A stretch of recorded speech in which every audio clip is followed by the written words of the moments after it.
to the Little Listeners Library. My name is Amelia. This time we are going to read a book called Room on the Broom by Julia Donaldson and Axel Scheffler. So, are you ready to listen? Off we go. The witch had a cat and a very tall hat and long ginger hair which she wore in a plait. How the cat purred and how the witch grinned as they sat on their broomstick and flew through the wind. But how the witch wailed and how the cat spat when the wind blew so wildly it blew off the hat. "Down!" cried the witch, and they flew to the ground. They searched for the hat, but no hat could be found. Then out of the bushes, on thundering paws, there bounded a dog with the hat in his jaws. He dropped it politely, then eagerly said, as the witch pulled the hat firmly down on her head, "I am a dog, as keen as can be. Is there any room on the broom for a dog like me?" "Yes," cried the witch, and the dog clambered on. The witch tapped the broomstick, and whoosh, they were gone. Over the fields and the forests they flew. The dog wagged his tail, and the stormy wind blew. The witch laughed aloud and held on to her hat, but away blew the bow from her long ginger plait. "Down!" cried the witch, and they flew to the ground. They searched for the bow, but no bow could be found. Then out from a tree, with an ear-splitting shriek, there flapped a green bird with the bow in her beak. She dropped it politely and bent her head low, then said, as the witch tied her plait in a bow, "I'm a bird, as green as can be. Is there room on the broom for a bird like me?"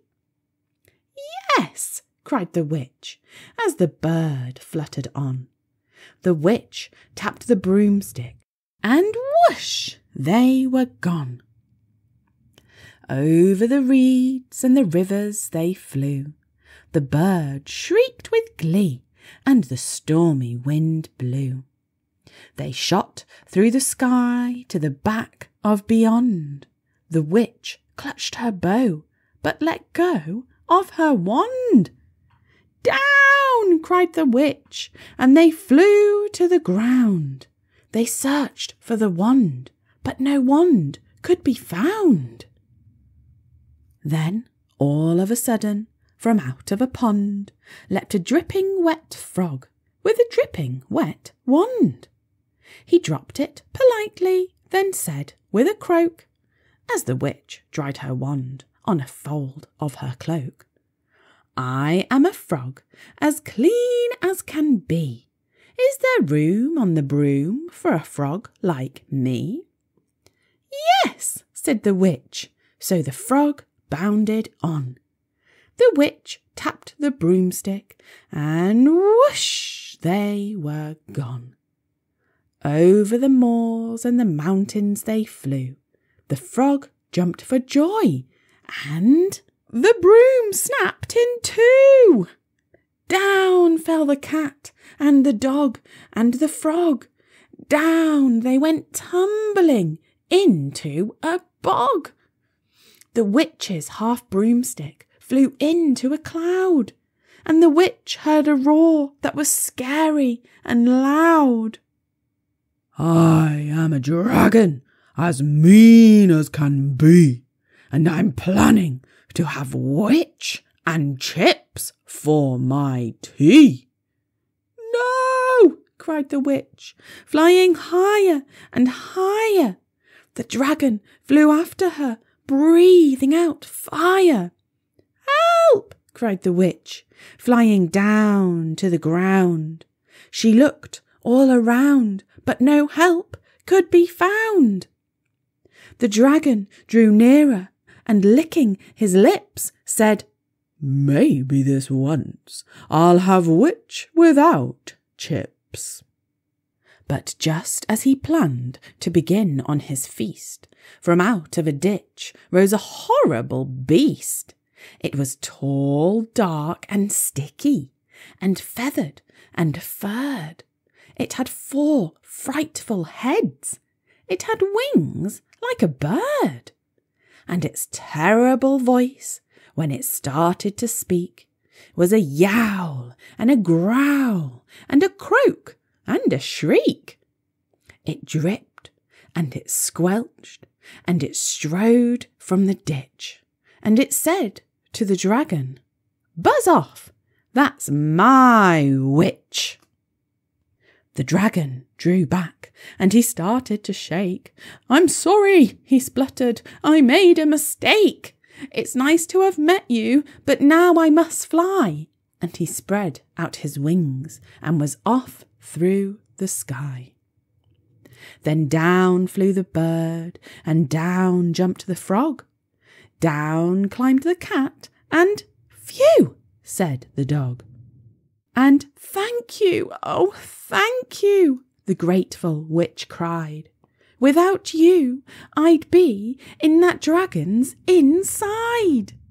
Then she filled up her cauldron and said with a grin, "Find something, everyone, throw something in." So the frog found a lily, the cat found a cone, the bird found a twig, and the dog found a bone. They threw them all in, and the witch stirred them well. And while she was stirring, she muttered a spell. Iggity, ziggity, zaggity, zoom! Then out rose a truly magnificent broom, with seats for the witch and the cat and the dog, a nest for the bird and a shower for the frog. "Yes!" cried the witch, and they all clambered on. The witch tapped the broomstick, and whoosh, they were gone. The end. I love that story, and I love the new special broomstick that the witch makes for herself and all her new friends. I wonder if you had a seat on the broomstick, what would you want your seat to be like? What colour would you like it to be? And would you like anything special on it? Like maybe a little tub for your favourite snacks? Or even somewhere to keep some of your favourite books to read while you're flying around somewhere? I'm sure your grown-ups or friends would love to hear your ideas. Thank you for coming to the Little Listeners Library, and we'll see you again soon.